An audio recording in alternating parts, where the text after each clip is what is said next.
Olá, amantes do direito! Sejam bem-vindos ao podcast O Direito e Eu. Eu sou o Samuel e hoje trago para vocês mais alguns resumos de decisões judiciais que tiveram algum destaque recentemente.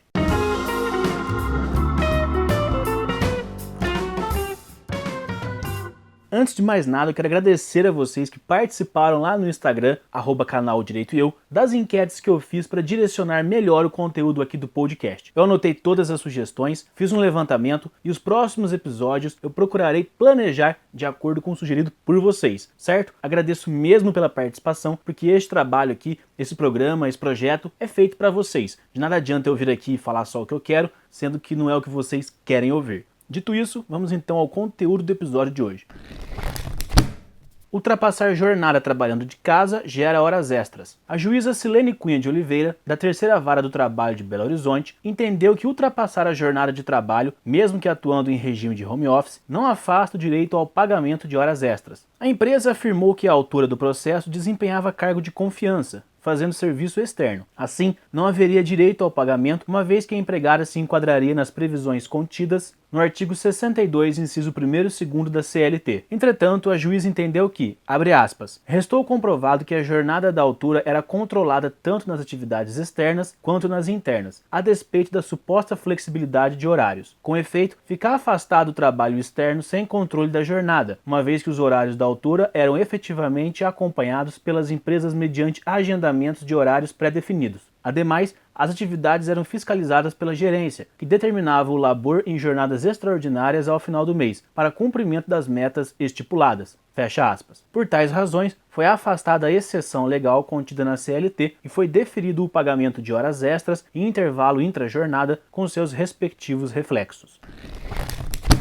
Prova obtida por testemunha oculta pode embasar investigação preliminar. Comunicação sem autenticidade realizada por testemunha oculta é suficiente para embasar investigações preliminares e, quando confirmada, pode também embasar inquérito policial formal, desde que existam indícios de autoria e materialidade delitiva. A 6ª Turma do Superior Tribunal de Justiça, com base nesse entendimento, negou habeas corpus impetrado por réu em processo cujas provas foram obtidas a partir de relato de informante oculto. A defesa alegou que, abre aspas, a prova testemunhal produzida de forma sigilosa, oculta e sem o devido respeito às regras do processo penal não é válida justamente porque não se tem qualquer informação sobre ela e, mais especificamente, não há qualquer elemento probatório que confirme as informações obtidas pelo testemunho oculto. Fecha aspas. O ministro Nefi Cordeiro, relator do processo, entendeu que a testemunha sem identificação é na verdade alguém que informou aos policiais os fatos e que temia pela própria segurança. Essas informações foram depois confirmadas por diligências policiais relatadas em depoimentos em juízo. O ministro afirmou que, abre aspas, não procede a alegação de que as provas obtidas a partir do relato de informante desinformado, que não foi a juízo, não tiveram a veracidade constatada, pois, embora o informante não tenha sido identificado pela defesa, ele era de confiança dos militares que estavam fazendo as investigações, que, em diligências no curso da investigação penal, procederam à verificação das informações, de modo que a produção da prova impugnada se mostra legítima. Fecha aspas. Embora então o testemunho da pessoa oculta não possa gerar restrição de direitos, nada impede que ocorra, na sequência, uma investigação sobre os fatos por ela trazidos. Além disso, a nulidade apontada pela defesa teria ocorrido na fase inquisitorial, o que não macula a ação penal, segundo a jurisprudência do STJ,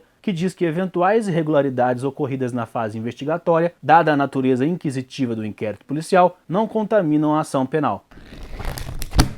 STJ permite revisão de aluguel após benfeitorias feitas pelo locatário. Por maioria dos votos, a Corte Especial do STJ decidiu que o proprietário de um imóvel pode reajustar o aluguel corrente por meio de medida revisional quando o inquilino realiza benfeitorias na área. Estava em julgamento o caso de um hospital localizado em Brasília que havia alugado por cerca de 20 anos uma área com um prédio. Com a anuência do proprietário, foram feitas diversas melhorias no local, incluindo a construção de 2 outros prédios, o que aumentou a área útil total. Finalizadas as obras, o proprietário entrou com uma ação de revisão pedindo para quintuplicar o valor do aluguel, uma vez que agora o imóvel teria passado a outro patamar imobiliário. O processo chegou ao STJ em 2013 e o julgamento foi finalizado no dia 3 deste mês de junho de 2020, com a maioria dos ministros votando a favor da possibilidade do reajuste. Importante destacar que todas as melhorias foram feitas com a anuência do proprietário. Mesmo que a decisão tenha sido para um caso específico, existe agora uma tendência de que ela seja uma orientação jurisprudencial para situações análogas.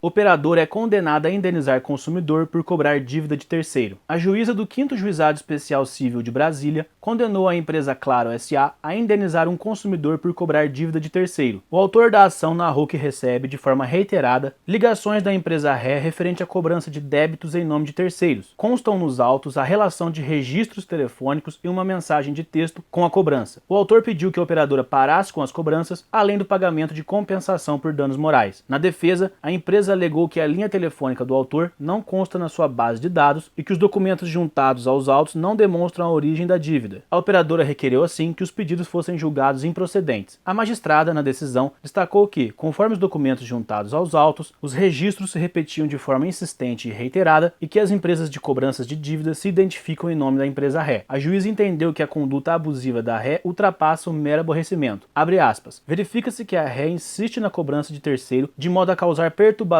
à tranquilidade do autor e gerar constrangimento que abala o bem-estar do indivíduo, e surgindo o dano do próprio ato ilícito. Uma vez comprovada a ocorrência do evento danoso, bem como o dano moral experimentado, em decorrência do nexo de causalidade acima declinado, e surge a obrigação de indenizar. Fecha aspas. Assim, a operadora foi condenada a pagar ao autor a quantia de R$2.000 a título de danos morais. O pedido para que a repare com as cobranças foi julgado improcedente, uma vez que, de acordo com a magistrada, o próprio autor deve efetuar o respectivo bloqueio em seu aparelho. Cabe recurso da sentença.